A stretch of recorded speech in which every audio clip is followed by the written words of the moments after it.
this booth you find a lot of land maps, especially in this bibliotheek, and you can say that this was the GPS of some centuries ago. You bring this year, well, let's say a whole bibliotheek, as we say it. What was the idea behind? So this year at Daniel Crouch Rare Books, we've brought a 17th century cartographer's library. So encased within the 17th century Dutch Krusenkast, we have Blaeu's Grand Atlas from 1665, the greatest atlas produced by the Dutch Republic in the 17th century.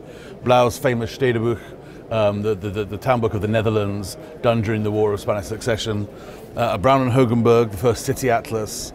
The Wagenaar, the first Dutch maritime atlas, and then a few instruments. We always like to bring as much Dutch Golden Age cartography as we can, but seldom have we brought such a selection with amazing colour, and it's just nice to do a bit of a theme and play with the idea. Yeah, and how is the interest in this period for things like this? It's not modern art or not old masters. Sure, but I mean, we specialise in maps and atlases, and if you like, answers to the question, what time is it, or where am I?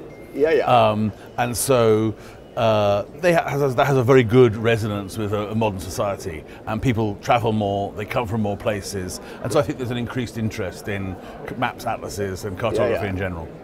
Are there some countries that you say, well, especially from there we have quite some interest? Well, yeah, I mean, there's a grand tradition in the Low Countries, and obviously they say God made the world and the Dutch made Holland.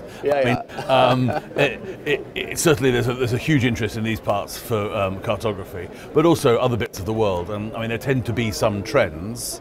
For example, nations with land border disputes or islands tend to have a very strong sense of national identity and interest. So you find like Cyprus and Hong Kong have a good collecting community. But also, I mean, everyone loves maps, and we are by definition a global business.